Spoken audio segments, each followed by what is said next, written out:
때는 1905년 11월 경북 성주에서 한 남성이 어떤 소식을 전해 듣고 분노에 가득 차서 얼굴이 빨갛게 달아올랐어. 그리고 뭔가 결심한 듯 자리를 박차고 일어나 서울로 향했지. 소식을 전해 듣고 분노에 차서 서울로 향했다고? 서울에서 무슨 일이 일어난 거야? 응. 이 남성은 서울에 도착해 임금이 있는 대궐로 한 걸음에 달려갔어. 그리고 나라를 배신한 5명을 당장 처형해야 한다는 상소를 올렸어. 나라를 배신한 5명? 들어본 적 있는 것 같은데. 그렇지. 학교 수업에서나 TV 프로그램에서 아마 한 번쯤은 들어봤을 거야. 나라를 배신한 5명을 가리키는 말, 바로 을사오적. 맞아, 학교에서 들어본 것 같아. 나라를 배신한 사람들. 그래. 1905년이 바로 을사년이었는데 이때 우리나라의 외교권이 빼앗기는 을사늑약이 체결됐어. 그걸 찬성한 5명, 이완용, 이근택, 이지용, 박재순, 권중현, 이들을 가리켜 을사오적이라고 해. 아, 그럼 그 남성은 을사늑약 체결에 분노해서 서울로 올라가 을사오적을 처단하라고 상소를 올린 거구나. 맞아. 하지만 이 남성은 체포되어 옥고를 치러야 했지. 이 남성이 바로 이분이야. 독립운동가 김창숙 선생. 독립운동가? 역시 독립운동을 하신 분이셨구나. 어쩐지 서울로 올라와서 나라를 바로 잡으려 하신 것부터가 남달라 보였어. 그렇지. 나라를 사랑하는 마음이 있다고 해도 직접 행동에 나서는 것은 결코 쉽지 않은 일이니까. 정말 그런 것 같아. 그럼 이후에 선생은 어떻게 되셨어?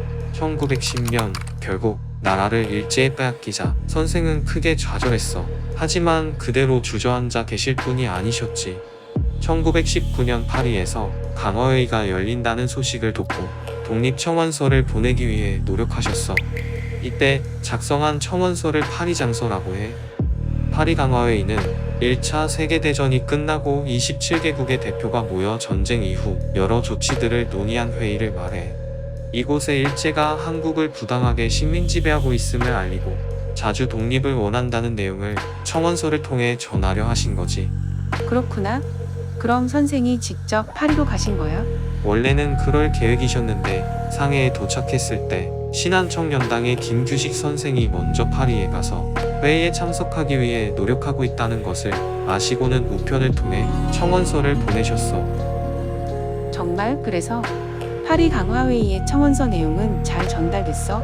그랬으면 정말 좋았겠지만 일제에 계속된 방해 공작과 프랑스 외무부의 거부로 인해 김규식 선생도 끝내 회의에 참석을 하지 못했어. 어느 정도 예상은 했지만 역시 일본이 방해를 했구나. 정말 너무 분하고 황홀. 비록 회의에 독립청원서를 제출하진 못했지만 선생은 계속해서 활동을 이어나갔어. 1919년 4월 대한민국 임시정부가 수립되자 임시정부 교통위원회 위원으로 활동하셨고 이후에는 애정원 부의장으로 활동하셨어. 1925년에는 이회영 선생과 논의하여 독립운동기지를 건설해 군사를 양성하고 일제와 정면투쟁을 하기 위한 계획을 세웠어. 그리고 국내로 들어와 필요한 자금을 모금하기 위해 애쓰셨지. 와, 정말 독립을 위해서 여러 활동을 하셨구나. 그렇지. 이때 많은 유림들이 파리장서 때와 마찬가지로 힘이 되어줬어. 사실 파리장서 때 계획이 발각돼 많은 유학자들이 탄압받았는데 그럼에도 유림들은 일제에 굴하지 않고 국내로 들어온 선생과 함께 자금을 모으기 위해 힘을 보태준 거야. 나라를 위해 나서는 분들은 정말 대단한 것 같아. 유림분들도 그렇게 노력을 하셨다니. 응. 더군다나 이미 탄압을 한 번 받은 상태에서도 굴하지 않고 당당히 여러 활동을 돕는 모습이 너무 감동인 것 같아. 맞아. 정말 너무 멋있어. 하지만 여러 노력에도 불구하고 모금은 제대로 이루어지지 않았어. 선생은 국내에서 독립의 분위기가 침체돼 있음을 안타까워하시면서 다시금 독립의 열기를 되살릴 방법을 고민하셨어. 모금이 잘 이루어져서 독립군 기지가 건설되었다면 좋았을 텐데 많이 아쉽다. 국내 분위기도 안 좋았다니 걱정이 크셨을 것 같아. 맞아. 그래서 선생은 결사대를 통해 일제의 주요 기관을 파괴해서 한국이 독립을 위해 계속 투쟁하고 있다는 것을 알리고 사람들에게 희망을 심어주려 하셨어. 가장 대표적인 사건이 바로 1926년 나석주 선생의 동양척식 주식회사 폭파 사건이야. 결사대로 분위기 반전을 노리셨구나. 그런데 동양척식 주식회사? 동양척식 주식회사는 일제가 조선의 토지와 자원을 수탈하기 위해 만든 회사야. 때문에 나석주 선생의 거사는 그 의미가 더욱 컸어. 정말 나쁜 회사였구나. 당시 사람들 속이 정말 후련했을 것 같아. 그렇지. 침체된 독립 열기가 다시 살아나는 데 많은 역할을 했어. 그런데 이때 슬픈 소식이 들려와. 선생이 병원에서 치료받던 도중 체포가 되신 거야. 선생은 이후 옥중에서 투쟁을 벌이셨는데 일제가 고문을 심하게 해서 두 다리가 마비될 정도였대. 너무 잔인해.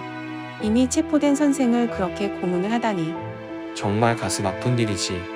하지만 선생은 그런 상황 속에서도 투쟁을 계속하셨고 1945년 그토록 꿈꾸던 해방의 순간을 지켜볼 수 있으셨어. 그런데 거기서 선생의 나라 사랑은 끝난 게 아니었어.